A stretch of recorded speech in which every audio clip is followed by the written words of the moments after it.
Online TV देश को मुहार। इसलिए इससे साबित होता है कि कालापानी नेपाल का हिस्सा है। बीबीसी हिन्दीले भन्यो कालापानी नेपालको भूभाग। नमस्कार दर्शकवृन्द, स्वागत छ मेरो अनलाइन टिभीमा। म विश्व लिम्बू। भारतीय मिडियाहरूले नेपालको नयाँ नक्सालाई लिएर तथा नाम गाली गलोजको भाषा प्रयोग गरिरहेका बेला एउटा प्रतिष्ठित अन्तर्राष्ट्रिय मिडिया ब्रिटिश ब्रोडकास्टिङ कर्पोरेसन अन्तर्गतको बीबीसी हिन्दीले नै कालापानी नेपालको भूभाग भएको स्पष्ट पारेको छ। भारतका अधिकांश मिडियाले प्रधानमन्त्री केपी शर्मा ओली, अभिनेत्री मनिषा कोइराला लगायत सिङ्गो नेपाली जनतालाई सीमा विवादमा मुछेर नाना भाती टिप्पणी र अनर्गल प्रचार गरिरहेका बेलामा बीबीसी हिन्दीले भने कालापानी नेपालको भूभाग भएको स्पष्ट रूपमा उल्लेख गरेको छ। बीबीसी हिंदी को यूट्यूब चैनल में बिहिबार इंडिया नेपाल सीमा विवाद, कालापानी, लिम्पियाधुरा और लिपुलेक को लेकर दोनों के बीच लड़ाई क्यों है शीर्षक में प्रसारित उक्त वीडियो में भनिएको छ कालापानी नेपाल को भूमि हो। नेपाल का सर्वे विभाग का पूर्व महानिर्देशक बुद्धिनारायण श्रेष्ठ को रिपोर्ट का अनुसार सन् 1850 र 1856 में नेपाल र भारत का अधिकारीहरू मिलेर एउटा नक्सा तैयार गरेका थिए। श्रेष्ठका अनुसार महाकाली नदी लिम्पियाधुरा कालापानीको उत्तर पश्चिम तर्फ 16 किलोमिटर टाढाबाट निस्कन्छ र सुगौली सन्धिमा यस नदीलाई दुई देशको सीमा निर्धारण गरिएको थियो। यसकारण यसबाट पुष्टि हुन्छ कि कालापानी नेपालको हिस्सा हो। यही कुरा बीबीसी हिन्दीले स्पष्ट ढंगले आफ्नो समाचार सामग्रीमा समेटेको छ। तर भारत यो नक्सा स्वीकार गर्न तयार छैन। ऊ सन् 1875 को नक्साको कुरा गर्दैछ, तर उक्त नक्सामा नेपाली पक्षको कुनै हस्ताक्षर नभएको कुरा पनि बीबीसी हिन्दीले स्पष्ट पारेको छ। नपत्याए हेर्नुहोस् यो वीडियो सामग्री। सुगौली की संधि में इस नदी को दोनों देशों की सरहद करार दिया गया था। इसलिए इससे साबित होता है कि कालापानी नेपाल का हिस्सा है। लेकिन भारत इन नक्शों को सबूत के तौर पर स्वीकार करने से इनकार करता है। इंडियन मीडिया ने मनीषा कोइरालालाई नमक हराम भन्यो। देखो भाई लोग, मैं जिस ऑफिस में 20 साल से काम कर रहा हूँ, मैं अपने मालिक को बॉस कहता हूँ, बाप नहीं। चर्चित बलिउड अभिनेत्री आदरणीय दिदी मनिषा कोइरालामाथि जसरी बलिउड अहिले भारतका मिडियाहरूले जुन हिसाबले तल्लो स्तरबाट उहाँमाथि गरेका जुन हमला छन्, त्यो हमलाको हामी घोर भर्त्सना गर्छौँ र यो विषयमा आज कुराकानी गर्नेछौँ।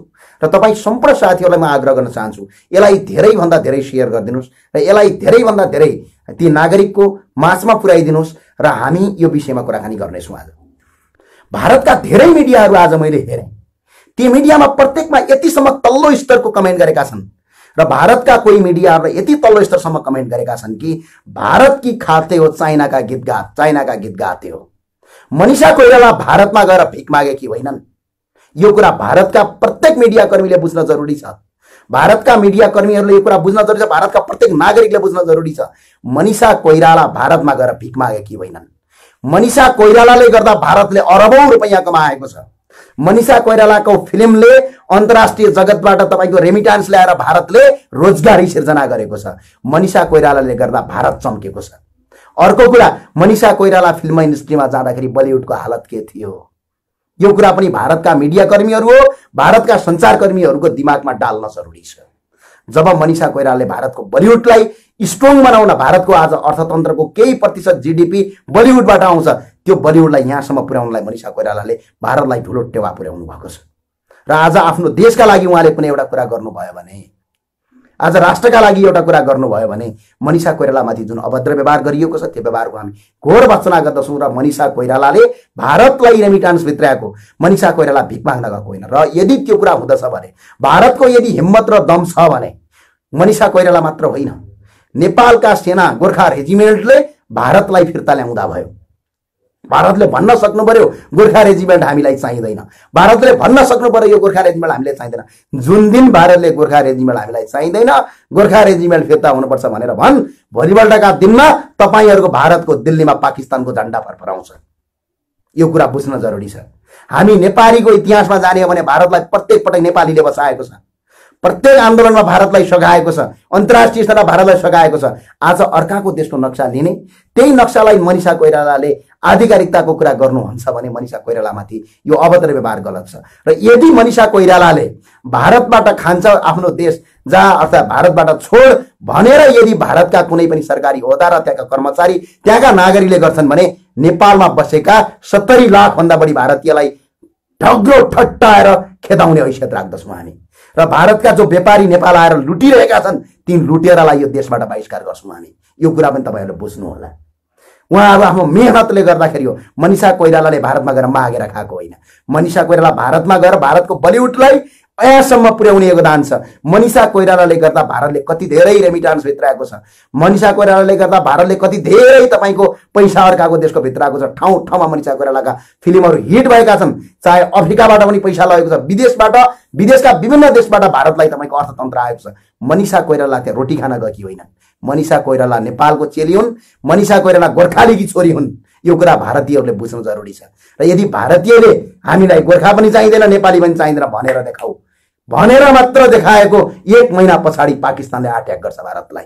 यो कुरा बुझ्नुहोस्। र भारतको दिल्लीमा भारतीय झण्डा हुँदैन, पाकिस्तानको झण्डा हुन्छ। यो कुरा बुझेर राख्नु होला।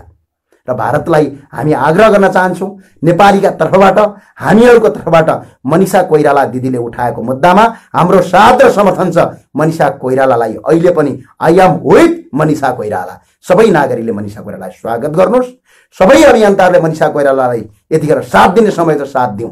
र यदि त्यो अवस्था सिर्जना हुन्छ, मनिषा कोइरालाको अवस्था सिर्जना हुन्छ भने नेपालमा भारतीय कुनै पनि टेलिभिजन हामी बन्द गराउँछौँ। र यदि सरकारले त्यो टेलिभिजन बन्द गराउँदैन भने सरकारले ती भारतका टेलिभिजन, सोनी टेलिभिजन, दुनिया टेलिभिजन विज्ञापन भारतमा बुझाउने विज्ञापनको पैसा, बोरो प्लस दुनिया तपाईँले विज्ञापन जो हेर्नुहुन्छ नि त्यो पैसा भारतमा बुझाउने भारतका कम्पनीले, भारतको टेलिभिजनले पैसा कमाउने, फ्रीमा नेपालमा एडभर्टिजमेन्ट गर्ने। अझ त्यति मात्र होइन, च्यानलमा आएको सोनी टेलिभिजनले 1 महिनाको एकजनाबाट 10 रुपैयाँ भन्दा बढी एकजना व्यक्तिबाट टेलिभिजनको चार्ज लिन्छ। च्यानलको थ्रोबाट, डिसोमबाट र अन्य च्यानलबाट तपाईँको त्यो पैसा लिन्छ। पे आउट गरेको पैसालाई फ्रीमा नेपालमा विज्ञापन बजाएर अरबौं पैसा कमाइरहेका छन् यिनीहरूले। भारतको सामान नेपालमा बिक्री गरेर करोडौं होइन अरबभन्दा बढी कमाइरहेका छन्। म भारतमा अडिट गरिरहँदाखेरि त्यहाँको टोटल तपाईँको जीडीपीको रेमिटान्समा नेपाल 13औं मुलुक पर्थ्यो, जसको जनसङ्ख्या भारतका बिहारका 2 देखि 3 वटा जिल्लाभन्दा बढी छैन। त्यो जनसङ्ख्या भएको देशबाट भारतमा पैसा आउने पैसा मध्ये नेपाल 13औं नम्बरमा पर्थ्यो। त्यति पैसा नेपालबाट भारत जान्छ। र भारतमा यदि मनिषा कोइरालामाथि त्यो अपैति गर्छ भने भारतका कुनै पनि च्यानल नेपालमा चल्दैनन्, भारतका बलिउडहरू चल्दैनन्। यो म दावा गर्छु। मनिषा कोइरालामाथि त्यो भयो भने हाम्रो अभियानले यो कार्यक्रमले सरकारलाई थालनी गर्नेछ, संचार मन्त्रालयलाई यो आग्रह गर्नेछ, बलिउडको एउटा फिल्म पनि नेपालका हलमा चल्नु हुँदैन। जसले हलमा चलायो त्यसले तपाईँको नेपालबाट बहिष्कार र नेपालीको धुलाई खान्छ। यो कुरा सबैले बुझ्नु होला। किनभने भारतले मनिषा कोइराला भिख माग्न गएकी होइन। भारतले त फिल्मबाट मात्र नेपालबाट अरबौं रुपियाँ कमाएको छ र टेलिभिजनबाट अरबौं रुपियाँ कमाइराखेको छ। त्यही भएर म आग्रह गर्न चाहन्छु, जो अभियन्ताहरू हुनुहुन्छ, जो राष्ट्रलाई माया गर्नुहुन्छ, अब व्यवहारमा पनि माया गर्ने बेला भएको छ। त्यति भन्छु। म सबैलाई धेरै धेरै धन्यवाद। र जाँदा जाँदै म आग्रह गर्न के चाहन्छु भने यो नक्सा सार्वजनिक गरेर मात्र हुँदैन, थप कूटनीतिक पहल सरकारले चालोस्, थप कूटनीतिक पहल अगाडि बढाओस् र ठाउँ ठाउँबाट मनिषा कोइराला जुन विभेद छ त्यो विभेदको विरुद्धमा छौँ हामी, मनिषा कोइरालाको साथमा छौँ। र साथमा हामी आग्रह गर्न चाहन्छौँ, यदि मनिषा कोइरालामाथि त्यो काम हुन्छ भने भारतका कुनै पनि टेलिभिजनहरू नेपालमा चल्न दिनु हुँदैन। यदि सरकारले त्यो हामीलाई चलायो भने तपाईँ सडकमा उत्रिनुपर्छ। र सरकारको यो काम सञ्चार मन्त्रालयको, पहिला एकफेरि सञ्चार मन्त्रालयले एउटा नियम ल्याएको थियो, मिडिया क्लिन फिड विधेयक ल्याएको थियो। क्लिन फिड विधेयक फेरि लागू गर्नुपर्छ। क्लिन फिड विधेयकले यो भारतीय प्रचार प्रसारलाई रोक्छ र भारतका च्यानलहरू पनि बन्द हुने अवस्था हुन्छन्। र त्यसका लागि नेपालका ती हाम्रा दिदीबहिनीहरू, दाजुभाइहरू सबै तयार हुनुपर्छ र एकजुट भएर अगाडि बढ्नुपर्छ। एकजुट हुने बेला आएको छ। र जाँदा जाँदा एउटा प्रश्न गर्छु, सडकमा कराएर केही हुँदैन भन्नेहरू हो। आज सरकारले सार्वजनिक गरेको नक्सा यही सडकमा कराउनेहरूले नै यो सरकारलाई दिएका हुन् भन्ने कुरा तपाईँ बुझ्नु होला। यति भने तपाईँलाई पुग्छ होला। तपाईँ राष्ट्रका लागि कराउनुहोस्, राम्रो कामको लागि समर्थन गर्नुहोस्, गलत कामको विरोध गर्नुहोस्। हामीबाट पनि यदि कहिलेकाहीँ गलत हुन्छ भने तपाईँले औँला ठड्याउन सक्नुहुन्छ। तर सच्चा कामका पछाडि तपाईँको हात धोएर लाग्नुभयो भने तपाईँ यो देशको अपराधी हो। यो विकास विरोधी हो, यो राष्ट्र विरोधी हो। यो कुरा तपाईहरु बुझ्नु होला। हस्, धन्यवाद। इंडियन न्यूज़ 20 चैनल के लिए मेरा ये छोटा सा वीडियो, जिस तरह की आपने आज न्यूज़ पर दिखाया है मनीषा जी के लिए, खाते इंडिया का गाते चीन का, ये सरासर गलत है। आप कैसे ये बात बोल सकते हैं? आप एक जर्नलिस्ट हो के इस तरह का वर्ड यूज़ नहीं कर सकते। आपको एक बोलने का तमीज़ होना चाहिए। किस तरह की बोल इस्तेमाल करना चाहिए आपको मालूम नहीं है। आप एक जर्नलिस्ट हो के इस तरह की बात करती है। आपको मालूम है मनीषा कौन है? 90s में वो एक ऐसी एक्ट्रेस थी जो नेपाल से आके इंडिया को हिला दिया। इंडिया के एक्ट्रेस कोई भी उसका साथ टक्कर नहीं दे पाया। उसका मूवीज़ खामोशी, मन, बॉम्बे, अग्निसाक्षी, बहुत सी हिट फिल्म दी है मनीषा जी ने इंडिया पे। जब हो रही ना तो आपकी इंडियन एक्ट्रेस की तो फट गई थी, हिला के रख दिया था मनीषा कोइराला ने। मनीषा कोइराला के मूवीज़ ने आपकी Indian producer, director, musician, lyricist, singer, actor ने कितना पैसा कमाया है वो सोचा है आपने? मनीषा कोइराला ने तो एक टैलेंट दिखा के कमाया। ये नहीं कि आपका देश में आके काम किया, गुलामी किया, भीख मांगा, वो नहीं है ना। लेकिन काम करना भी कोई बुरी बात नहीं है। चोरी करना नहीं, भीख मांगना नहीं। चोरी करने के बदले भीख मांगो, लेकिन भीख भी मांगा नहीं। उसने अपना टैलेंट शो करके कमाया है। जैसे कि आप देखो कितना नेपाल से आके विनर, आपका इधर से कितना विनर बन के जा रही है। तेरिया मगर, ये सब देखो टैलेंट से कर रहा है वो। टैलेंट को आप ऐसा बोल नहीं सकते कि टैलेंट को उस तरह का वर्ड्स में लेके आप ज्वाइनिंग नहीं कर सकते हो। टैलेंट करके उसने कमाया हुआ है। उसको आप खाते इधर का, गुन गाते चीन का ऐसा बोल नहीं सकते हो। She is one of the top actress of 90s। मैंने बहुत सी फिल्म देखी है 90s में। मरते थे इंडिया वाले, इंडिया के जवानों 20-22 साल के लड़के मनीषा कोइराला के लिए मरते थे। इतने सुंदर थी, इतना ब्यूटीफुल थी, और मूवी देखो कितना हिट देते थे। आपके इंडिया वाले मरते थे उसके लिए, और आपने ये किस तरह का बात करके उसका मजाक उड़ा रहा है। आप जितना भी मजाक उड़ाओ, मजाक तो आपकी बन जाएगी। न्यूज़ चैनल वाले आपकी बन जाएगी मजाक। उसने तो सही बोला है। जब आप भारत लोग आके हमारा बॉर्डर पर कैप्चर करेंगे तो क्या हम नेपाल वाले चुपचाप बैठेंगे? अरे वो भी एक नेपाल का सिटीजनशिप, नेपाली सिटीजन है। उसका हक बनता है नेपाल के लिए बोलने के लिए। जो उसका हक के लिए बोला तो आपने बस उसका मजाक बना दिया वीडियो। आप टीवी चैनल वाले हो क्या कोई थर्ड क्लास यूट्यूबर चैनल चला रहे हो आप लोग? इस तरह की बात आपको करना शोभा नहीं देता है। अपना देश के लिए बोलने को हर किसी नागरिक को हक है। जब आपके पाकिस्तान लोगों ने वो कश्मीर पर कैप्चर करता है तो कैसा मूवी बना दिया। दूध मांगेंगे तो खीर देंगे, कश्मीर मांगेंगे तो चीर देंगे। ऐसा आप लोगों ने डायलॉग बहुत बनाया, लेकिन हम में ऐसा डायलॉग नहीं है। बस हम साफ आत्मा वाले हैं, हम गोरखाली है, और हम लोग दिल से बोल रहे हैं। ऐसा काम मत कीजिएगा। अब देखो आपके खुद प्राइम मिनिस्टर मोदी जी को देखो, कितना लोग कमेंट पर लिखता है, डायरेक्ट फेसबुक लाइव में आके वीडियो बनाता है चाय वाले बोल के। लेकिन मैं सच्चा एक गोरखाली हूँ, नेपाल का गोरखाली हूँ। मैं ऐसा नहीं बोलता हूँ, क्योंकि मोदी जी चाय वाले हैं आप लोग बोल रहा है।